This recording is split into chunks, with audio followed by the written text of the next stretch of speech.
Modern മെഡിസിൻ്റെ ബദലായിട്ട് ശാസ്ത്രീയമായ ഒരുപാട് ചികിത്സാ രീതികൾ പ്രചരിപ്പിക്കുകയും അതിൻ്റെ ഭാഗമായി ഇത്തരത്തിലുള്ള പ്രവണതകൾ പലയിടത്തു നിന്ന് നമ്മൾ കണ്ടുവരുന്നുണ്ട്. അതിൻ്റെ ഭാഗമാണ് ഇപ്പോൾ ഈ കഴിഞ്ഞ ദിവസം മരണം സംഭവിച്ചതും യുവതി അക്യുപങ്ക്ചർ പഠനം നടത്തിയ ശേഷമാണ് വീട്ടിൽ വെച്ച് പ്രസവിക്കാനുള്ള തീരുമാനമെടുത്തത് എന്നൊക്കെ നമ്മൾ വാർത്തകളിൽ കാണുന്നുണ്ടായിരുന്നു. ഇങ്ങനെ ഇപ്പോൾ ഷുഗർ അസുഖം വന്ന് മുറിവൊക്കെ പഴുത്ത് അതിനെ അക്യുപങ്ക്ചറിൻ്റെ പേരിൽ ക്രൂശിച്ച് പിന്നെ മുറിച്ച് കളയേണ്ടി വന്ന അനുഭവങ്ങളും ഇടയിട്ട് അറിയുന്ന ആളുകളിൽ നിന്ന് തന്നെ കേൾക്കുകയുണ്ടായി. ഇത്തരത്തിലുള്ള പ്രവണതകളെ ഇതിനെ ചെറുക്കാൻ ഒരു മോഡേൺ മെഡിസിൻ വക്താവ് എന്നുള്ള നിലയിൽ ഡോക്ടർക്ക് എന്താണ് പറയാനുള്ളത്? നമ്മൾ മെഡിസിനെ സംബന്ധിച്ചിടത്തോളം പറയുകയാണെങ്കിൽ ഒരു സിസ്റ്റം ഓഫ് മെഡിസിൻസ് കുറേ ഉണ്ട്. ഇപ്പോൾ ഇന്ത്യയിൽ നമ്മൾ മോഡേൺ മെഡിസിൻ ഉണ്ട്, ആയുർവേദ ഉണ്ട്, സിദ്ധയുണ്ട്, യുനാനി ഉണ്ട്, എല്ലാം ഉണ്ട്. ഇതിൽ മോഡേൺ മെഡിസിൻ മാത്രമാണ് ശരിയെന്ന് ഞാൻ എൻ്റെ പേഴ്സണൽ അഭിപ്രായത്തിൽ ഞാൻ അത് മാത്രമാണ് ശരിയെന്ന് ഞാൻ പറയുന്നില്ല. മോഡേൺ മെഡിസിൻ്റെ ഒരു പ്രത്യേകത എന്ന് പറയുന്നത്, മോഡേൺ മെഡിസിൻ നമ്മൾ പഠിക്കുന്ന ഡ്രഗ്സും അല്ലെങ്കിൽ നമ്മൾ ഒരാൾക്ക് ട്രീറ്റ്മെൻറ്റ് കൊടുക്കുന്നുണ്ടെങ്കിൽ അത് കുറേയധികം ട്രയൽസുകൾ കഴിഞ്ഞ് തെളിയിക്കപ്പെട്ടതിന് ശേഷം മാത്രമാണ് ഇത് ഒരു ജനങ്ങളിലേക്ക് നമ്മൾ ഇറക്കപ്പെടുന്നത്. അതായത് ഇപ്പോൾ ഒരു അസുഖം എന്താണെന്നുള്ളതിനെക്കുറിച്ച് പഠിക്കും, അതിന് കൊടുക്കാൻ പറ്റുന്ന ട്രീറ്റ്മെൻറ്റുകളെക്കുറിച്ച് പഠിക്കും.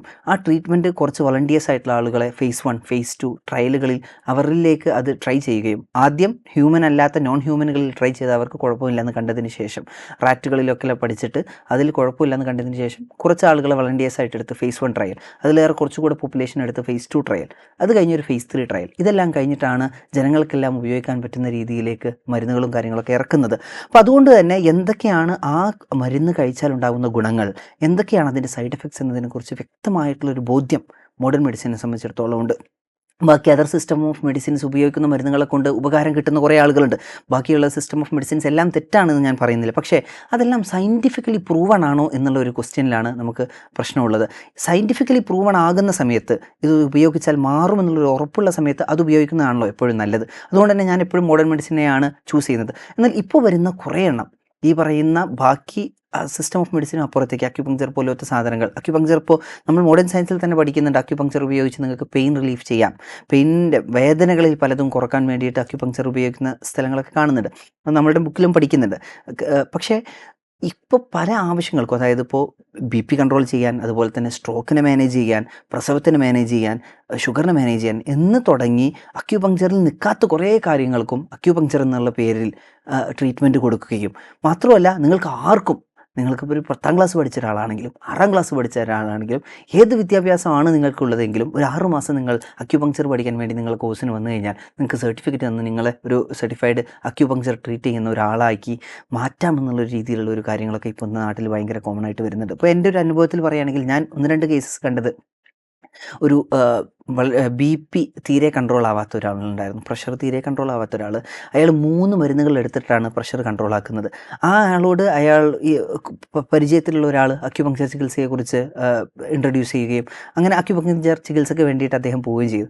പോയ സമയത്ത് അവർ ആദ്യമായിട്ട് തന്നെ പറഞ്ഞത്, നിങ്ങളുടെ ശരീരത്തിൻ്റെ കൺട്രോൾ നിങ്ങളുടെ മനസ്സിലാണ് എന്നുള്ള രീതിയിൽ അങ്ങനെയുള്ള കുറച്ച് വാക്കുകൾ ഉപയോഗിക്കുകയും അതോടുകൂടി മനുഷ്യർ അതെ ശരിയാണ് ഇയാൾ പറഞ്ഞതിൽ എന്തോ ഒരു കാര്യമുണ്ടല്ലോ എന്നുള്ള രീതിയിലേക്കുള്ള ഒരു തോട്ട് പ്രോസസ്സ് പോകും. അങ്ങനെ നിങ്ങൾക്ക് 3 മരുന്നിൻ്റെ ഒന്നും ഒരു ആവശ്യമില്ല, എല്ലാ മരുന്നും നിർത്തിക്കോളൂ, നമുക്ക് എല്ലാ മരുന്നും നിർത്താം, ഇനി മുതൽ കുറച്ച് നീഡിൽസ് വെച്ചിട്ടുള്ള ചികിത്സ മതി എന്നുള്ള രീതിയിലേക്ക് പറയുകയും ചെയ്തു.